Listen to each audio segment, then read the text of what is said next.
itu nanti muncul, sesungguhnya ada kampung-kampung yang tidak mau keluar untuk berjumpa dengan Dajjal. Sampailah ke telinga Dajjal dari kaki tangannya bahwa kampung-kampung itu tetap subur, airnya banyak, tanahnya hijau, rezeki melimpah. Dan Dajjal meminta data tentang kampung tersebut. Ternyata kampung itu diisi oleh orang-orang beriman yang bertakwa. Maka Dajjal pun datang ke sana.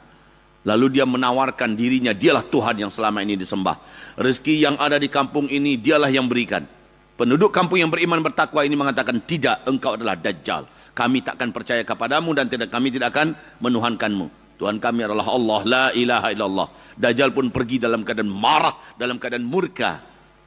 Kaum muslimin, kampung-kampung yang dimaksud Rasulullah ini, inilah yang saya seru, mari ciptakan kampung-kampung beriman akhir zaman. Dengan syarat, jauh dari kota, jauh dari laut, jauh dari gunung-gunung berapi, jauh dari tempat-tempat fitnah. Ya. Kemudian kampung-kampung itu punya sumber-sumber mata air, tanahnya bagus untuk bercocok tanam, dan kapling-kaplinglah kampung itu, tinggallah di sana. Tinggallah orang-orang beriman. Buatlah tempat tinggal itu sekarang. Dan jangan pindah ke sana sebelum kita memastikan bahwa Dajjal sudah keliaran di mana-mana.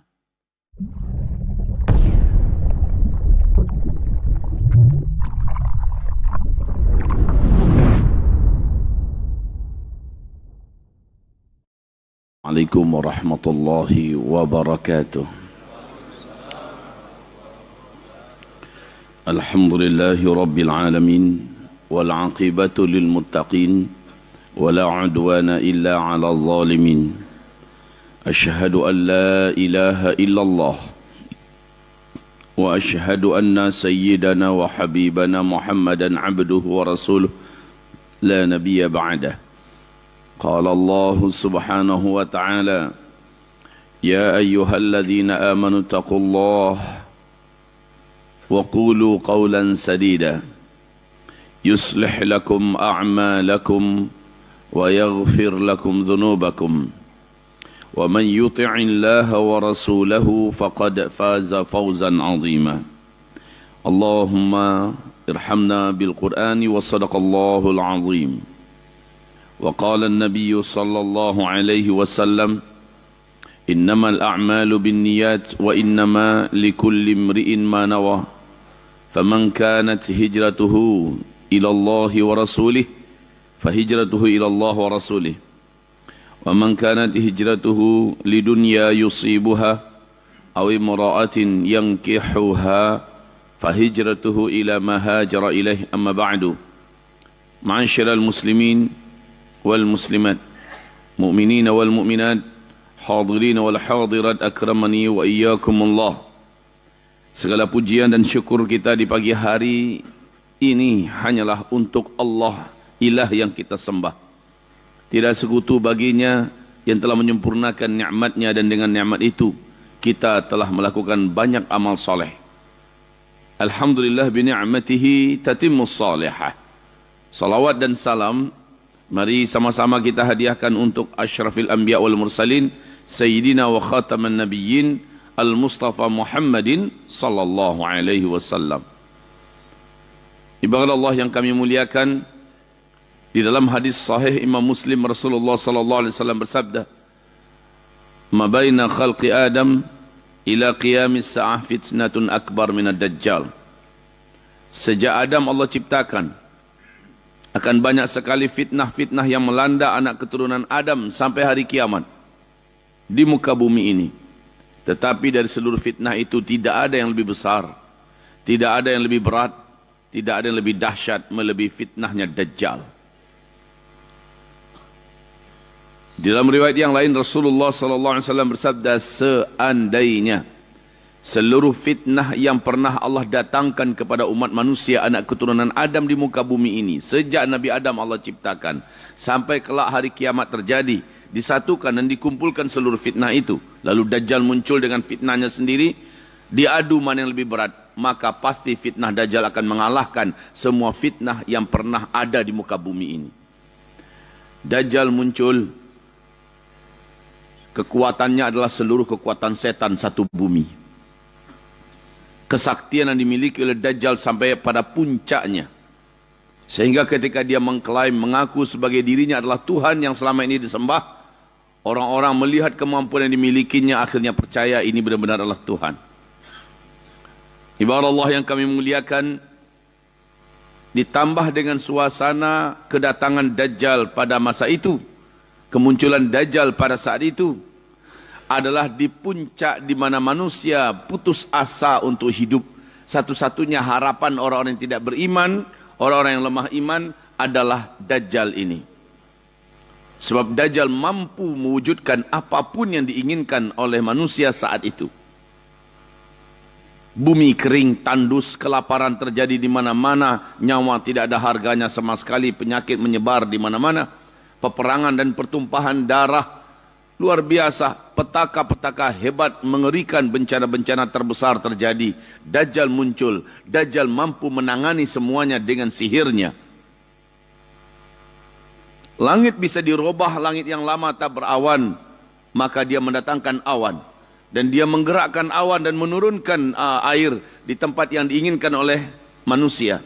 Maka tempat itu langsung subur, langsung tumbuh berbagai macam hewan, tanam tanaman, air sungainya langsung mengalir. Dan Dajjal meminta agar orang-orang sujud kepadanya. Banyak manusia yang sujud, masih tersisa orang-orang yang bertahan untuk tidak sujud. Sampai Dajjal mampu membuktikan dia bisa menghidupkan yang sudah mati. Maka Dajjal pun menunjuk ke arah kuburan yang ada di setiap negeri. Maka bangkitlah orang-orang yang dulu pernah dikuburkan di sana, bangkit dari kuburan mereka dalam keadaan utuh. Dan yang bangkit langsung berkata kepada keluarganya, inilah Tuhan yang selama ini kita sembah. Lihatlah kami telah dihidupkannya kembali. Ayo mari keluargaku, sujudlah kita kepada yang kita sembah selama ini. Kata Rasulullah, ketahuilah oleh kalian, seluruh yang bangkit dari kuburan itu adalah setan-setan, bukanlah manusia yang dulu pernah dikuburkan di sana. Inilah dia Dajjal. Sekarang sudah bermunculan di setiap negara ahli-ahli sihir yang hebat-hebat. Kemampuannya tidak ada teknologi yang bisa membuat. Para pakar-pakar dan ahli-ahli sihir ini bermunculan. Muda-muda, gagah-gagah, ganteng-ganteng. Mengatrasikan seluruh kemampuannya di depan mall, di tengah-tengah kota, di tengah pasar. Dan semua yang mereka lakukan tidak ada teknologi yang bisa buat. Ini baru calon-calon anak buah Dajjal. Maka Dajjal di pucuk puncak di antara itu semua. Ya Allah, Rasulullah tidak berharap umatnya berjumpa dengan Dajjal. Rasulullah telah berkata, tidak ada seorang Nabi pun yang Allah utus ke muka bumi, kecuali setiap Nabi itu memperingatkan umatnya masing-masing akan bahayanya Dajjal. Ketahuilah oleh kalian, kata Rasulullah, akulah yang paling lengkap menguraikan Dajjal kepada kalian. Ketahuilah oleh kalian, Allah yang kalian sembah tidaklah buta sebelah matanya. Saudara-saudaraku, hamba-hamba Allah yang kami muliakan, apakah kita mampu membayangkan berapa banyak jumlah penyembah-penyembah Dajjal nanti saat Dajjalnya hadir, saat Dajjalnya sudah muncul ke tengah-tengah manusia?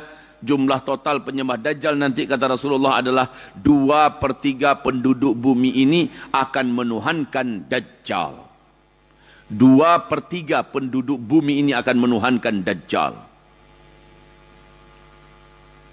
Rasulullah berkata, jangan pernah coba-coba kalian datang untuk melihat Dajjal. Jangan pernah coba-coba kalian keluar dari persembunyian kalian untuk berjumpa dengan Dajjal. Sebab siapapun yang berjumpa dengan Dajjal dengan sengaja, dengan pilihan hatinya, dia pasti akan kafir kepada Allah, imannya akan hilang dari dadanya, dia akan sujud menyembah Dajjal.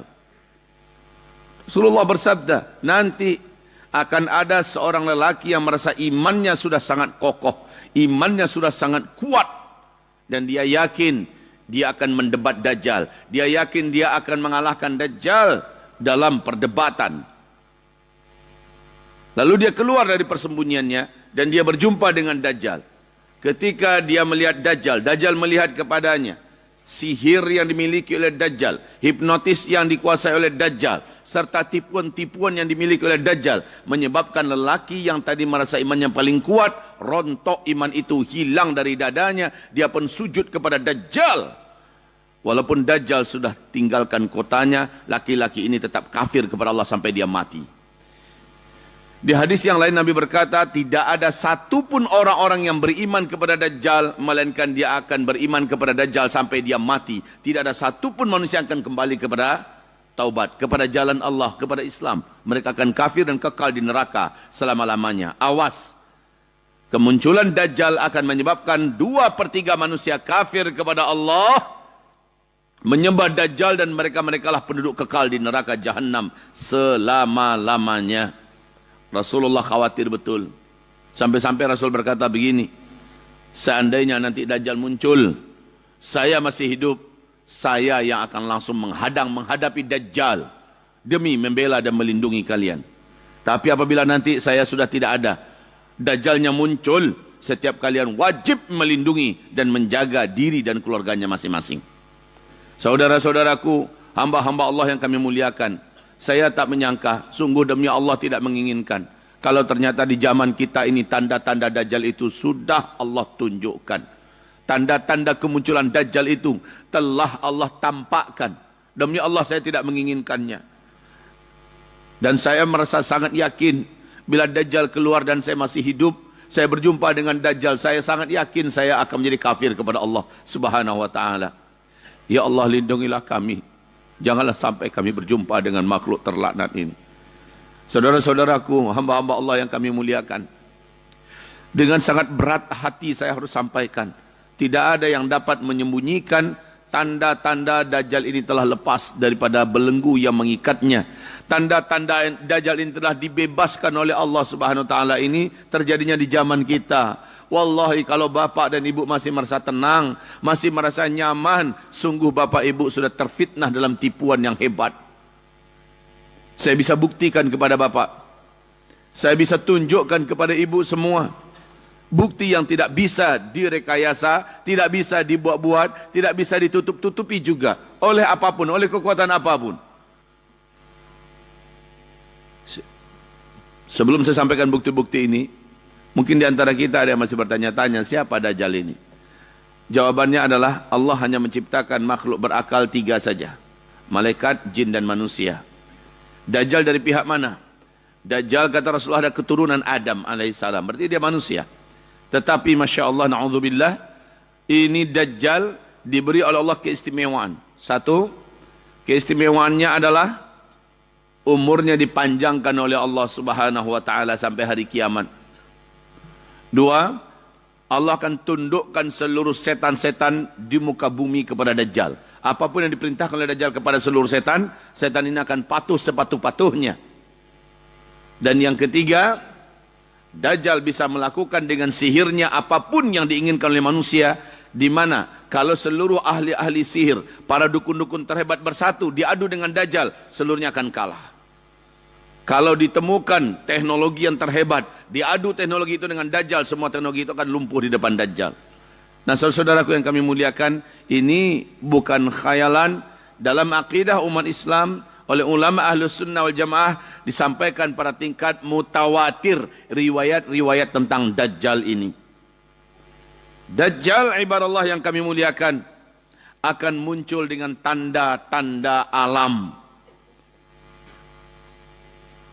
Sewaktu Nabi Muhammad masih hidup, Dajjal ini sedang terikat di sebuah pulau di tengah laut Yaman. Di pulau itu ada sebuah kuil tua, dan Dajjal terikat dengan besi rantai yang sangat besar. Kakinya, tangannya, dan membelenggu sampai ke lehernya. Dia tergeletak di lantai. Rasulullah mengatakan fisiknya sangatlah kekar dan kokoh, full daging. Bahu kanan, bahu kirinya sangat jauh jaraknya. Dadanya lebar dan full daging. Tetapi fisiknya dibandingkan kalian, dia agak sedikit lebih pendek, kata Rasulullah. Jangan membayangkan Dajjal itu raksasa. Rambutnya keriting. Warna kulitnya gelap, tapi pucat seperti mayat. Ada beberapa bercak darah di bawah kulitnya. Kedua bola matanya sudah hampir menyembul seluruhnya dari rongga matanya, sudah hampir di luar seluruhnya. Hanya saja mata yang sebelah kanan tertutup oleh daging kening yang meleleh menutupi matanya, dan ujung yang meleleh ini nempel di pipi, sisanya bergelantungan seperti dahak. Dan nampak tonjolan mata itu dari daging kening yang menutup ini. Matanya yang sebelah kiri berkabut, hitam warna mata kita ini, maka bagi dia warnanya adalah hijau kaca, kata Rasulullah sallallahu alaihi wasallam. Lehernya dibandingkan kalian, dia punya leher sedikit lebih panjang dan kakinya seperti ini. Kedua mata kakinya saling berjauhan, kedua jempol kakinya saling berdekatan ketika dia berjalan. Dia mampu berpindah dari satu negeri ke negeri kurang dari hitungan detik. Inilah kemampuan yang sempurna yang dimiliki. Perpindahannya tidaklah menggunakan teknologi, karena di zamannya sudah tidak ada teknologi. Saudara-saudaraku, hamba-hamba Allah yang kami muliakan, dengan ini Dajjal makin sempurna diagung-agungkan, sebab di samping dia bisa menghidupkan negeri, dia bisa menghidupkan kota-kota, dia membawa gunungan makanan. Pada saat itu manusia sedang kelaparan. Rasulullah bersabda, menjelang Dajjal datang akan terjadi 3 tahun kemarau berturut-turut yang membawa kelaparan bagi manusia. Tahun pertama, sepertiga air dari langit Allah tahan turun. Sepertiga tanam-tanaman, makanan muka bumi Allah biarkan mati dan tidak hidup. Orang berharap semoga tahun depan keadaan lebih baik. Ternyata tahun kedua, 2/3 air dari langit Allah tahan, tidak turun. Dan 2/3 tanam-tanaman, makanan serta hewan ternak yang bisa dimakan di muka bumi Allah biarkan mati. Akhirnya keadaan 2 kali lipat daripada tahun sebelumnya. Di sini mulai manusia putus asa. Orang-orang menjadi gelap mata, menjadi brutal ke sana kemari untuk bisa bertahan hidup. Mereka lakukan apapun. Pada saat itu dalam hadis Sahih Bukhari Nabi berkata, tetangga tega mendatangi tetangganya, bukan untuk silaturahmi, tapi untuk membunuh tetangganya demi berebutan sepotong roti yang ada di tangan tetangga. Karena lapar, dia obrak-abrik tetangga, dia pikir tetangganya punya makanan. Ternyata setelah seluruh tetangganya mati dibunuhnya, maka dia pun memeriksa seluruh yang ada di dalam rumah itu dan mereka tidak menemukan makanan. Mereka datangi tetangga yang lain untuk dilakukan hal yang sama. Ini keadaan pasti terjadi karena hadis-hadisnya sahih. Alangkah mengerikan suasana hidup menjelang Dajjal keluar, Pak. Di sini saya menyarankan jangan pernah tinggal di daerah yang padat penduduk seperti kota dan sejenisnya di saat-saat dekatnya Dajjal keluar. Saat itu seharusnya kita sudah tinggal di daerah yang jauh dari perkotaan, jauh dari keramaian, tinggal bersama orang-orang yang beriman, bersama orang-orang yang bertakwa kepada Allah. Seberat apapun hidup, orang beriman tak akan berani membunuh saudaranya sendiri. Dan kejadian yang terjadi, kata Rasulullah SAW, saat Dajjal itu nanti muncul, sesungguhnya ada kampung-kampung yang tidak mau keluar untuk berjumpa dengan Dajjal. Sampailah ke telinga Dajjal dari kaki tangannya bahwa kampung-kampung itu tetap subur, airnya banyak, tanahnya hijau, rezeki melimpah. Dan Dajjal meminta data tentang kampung tersebut. Ternyata kampung itu diisi oleh orang-orang beriman yang bertakwa. Maka Dajjal pun datang ke sana. Lalu dia menawarkan dirinya, dialah Tuhan yang selama ini disembah. Rezeki yang ada di kampung ini dialah yang berikan. Penduduk kampung yang beriman bertakwa ini mengatakan, tidak, engkau adalah Dajjal.